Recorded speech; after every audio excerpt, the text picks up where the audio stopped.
What's going on, guys? My name's Dynasty. What I got for y'all today again is another Mortal Kombat 11 video. So, of course, the hype for MK11 is more real than ever. Now, unfortunately, this week, we all pretty much thought that there was a chance we would see some type of teaser and like an announcement at the Game Developers Conference, but that was not the case. So, it seems like E3, later this year in the summer in June, is probably our best bet to see Mortal Kombat 11 officially announced by the guys over at NetherRealm Studios. So, until then, I want to make some cool videos like today's video. So pretty much today's video is going to be discussing some character concepts created by somebody over in Italy by the name of Riccardo Pasquale. He is a concept artist, and he actually sat down and created some really cool concepts for not only Quan Chi, who we see get killed inside of Mortal Kombat X, and how he can actually make his way back into Mortal Kombat 11, but a 3D era Mortal Kombat character we've not seen in a long time, being none other than Drahmin himself. Now, both of these character concepts are really cool. He created these about 2 or 3 months ago. I've been sitting on this video idea for a while now, so I figured, hey, today's the day I'm going to make this video, because I think a lot of you guys might actually like to see this character concepts, because they're really in-depth,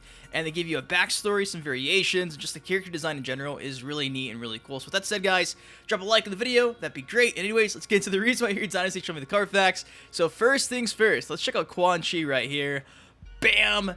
As you can see, this would be Quan Chi's concept inside of Mortal Kombat 11, and you can see he's actually wearing a head case because, like I mentioned earlier, we see him get killed and decapitated inside of Mortal Kombat X, and that's pretty much what would be like his whole character design is based off of him being decapitated in this, having this head case. Now, for the story, here's the story right here. It's pretty interesting.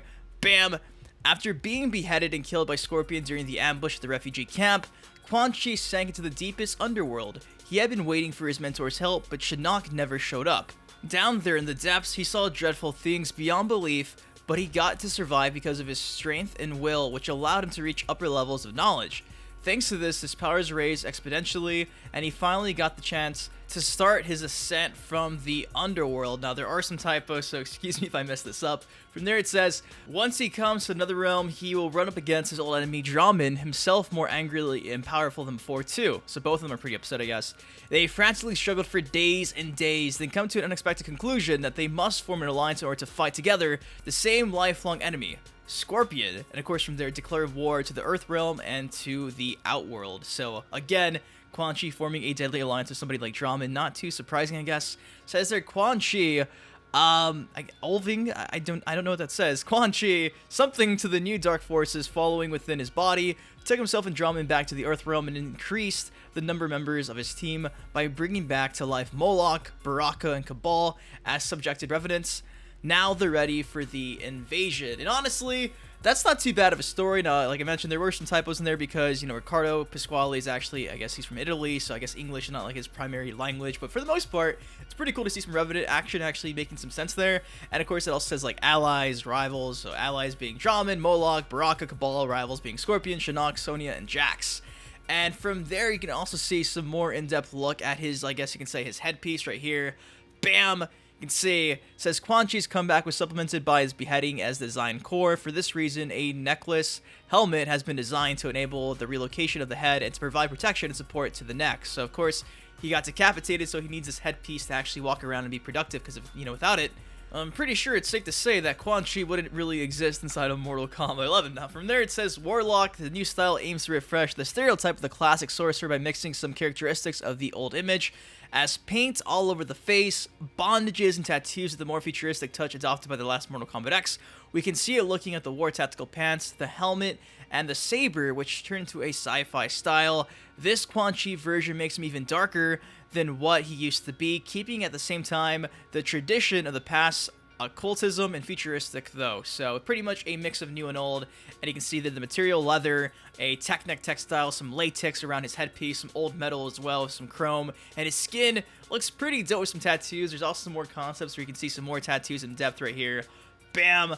So these would be like essentially all the tattoos that he would also have as well. Like I mentioned, Riccardo Pasquale went really in depth to make a case on why and how Quan Chi can make a return inside of Mortal Kombat 11. Now check this out as well. Bam!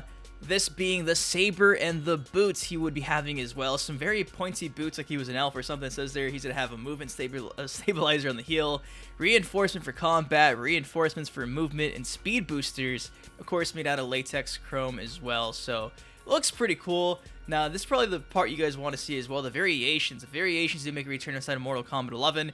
Here are the variations he's actually saying we should see. Bam! We got the Sorcerer, where he activates portals and spheres. We got the Warlock, where he activates saber attacks and spell circle. And of course, a Summoner, where he can activate a skeleton summon. So not too far away from what we saw inside of Mortal Kombat X. And these variations look pretty sick. I love the way he put them together. The tattoos are a bit different. And like I'm telling you guys, he went so in depth with these character concepts. Now here's like some final looks in general of what he would look like. Bam! Now, seeing this image does not get you excited for this idea. There's got to be something wrong with you, because I think this image looks so sick. And even the story, the background, despite, you know, some grammar errors, you know, here and there, you can pretty much pick up the whole point of his backstory. Shinnok turns his back on Quan Chi after them, you know, working together inside of Mortal Kombat X, and it's like, Quan Chi gets betrayed. He's pissed. So, of course, he makes an unlikely alliance with Drahmin, with Moloch, with a few other evidence he actually was, in control of in Mortal Kombat X. And from there, they form yet again another just weird, deadly alliance that you would not expect, but it does make some sense. It gives us an idea of, I guess, a reason why we could see some 3D era characters inside of Mortal Kombat 11. So, I like it. Ricardo Pasquale went really in depth to give us a pretty decent case of how and why Quan Chi would fit in this game.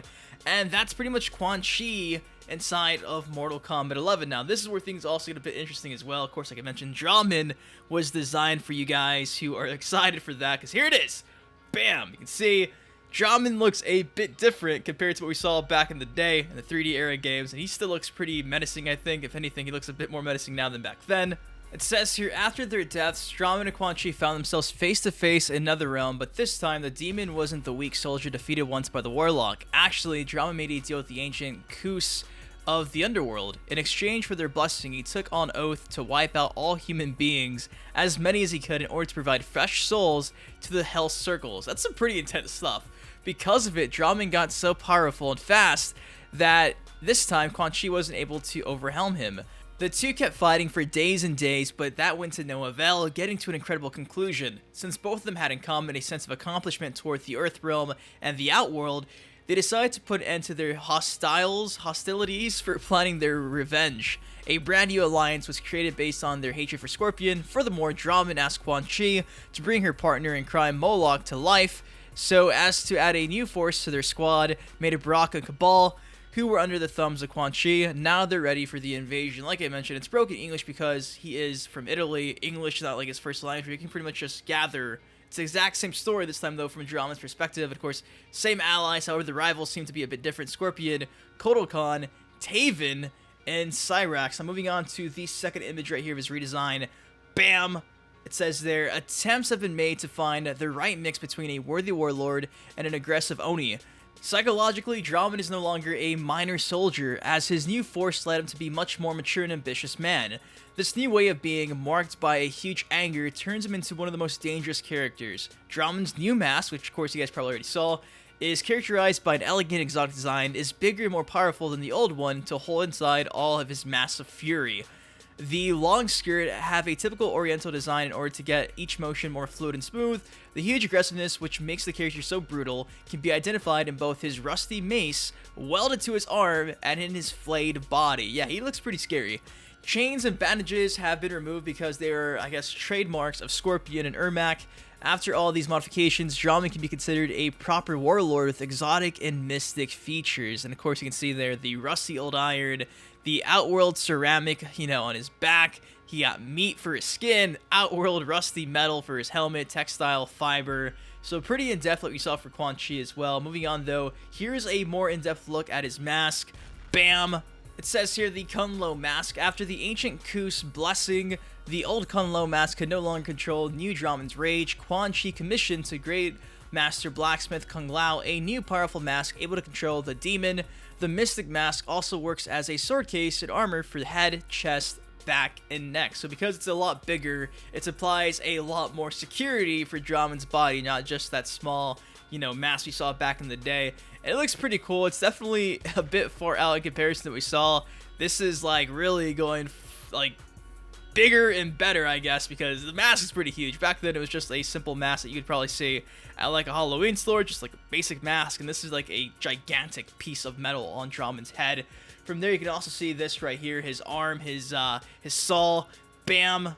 You can see there it says the Kung Lao Sword. Quan Chi committed to legendary master blacksmith artisan Kung Lao, a new sword based on blade that Drahmin was using when he was a human. This is a short sword, light and handful, able to guarantee quickly movement and fast execution, balancing the slowness of mace attacks. So not only does he have a sword, but he also has his classic mace. It says there the Oni mace. Typical Drahmin's mace, but is no longer removable because it has been welded into the arm from the ancients of the abyss. The gods, he also allowed the privilege of the control of the fire element, which enables more powerful flame attacks. So he has flame attacks inside the mace, and he also has a sword that he used to use before he turned into this crazy being we now know is Drahmin. And of course, moving on to his variations, you guys are probably curious to see what these variations are. Check this out.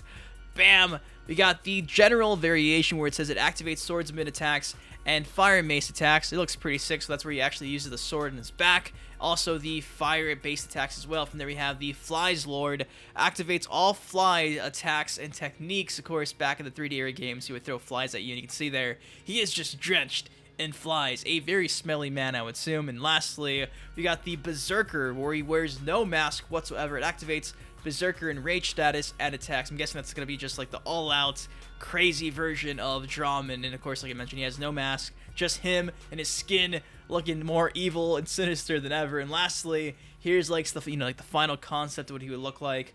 Bam! And like I mentioned for the Quan Chi one, if this does not get you excited, there's got to be something wrong with you. So I think both these characters had some pretty cool backstories. It's a really cool way to introduce, like I mentioned, a character like Drahmin, who's not been talked about in a very long time, since the 3D era games for the most part. And I mean, a character like Quan Chi, who we see ultimately get killed inside of Mortal Kombat X. Of course, usually Mortal Kombat characters aren't dead forever, so this would be a way for them to actually introduce him again, all while making the events of Mortal Kombat X still make some sense without them just saying like, oh yeah, Quan Chi, he's back, he grew his head back. So anyways, that is all I got for y'all today. If you guys want to see the full concepts, of course, a link down below.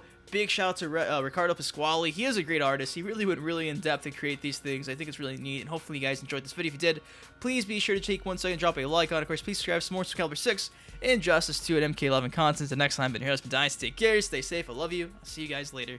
Peace.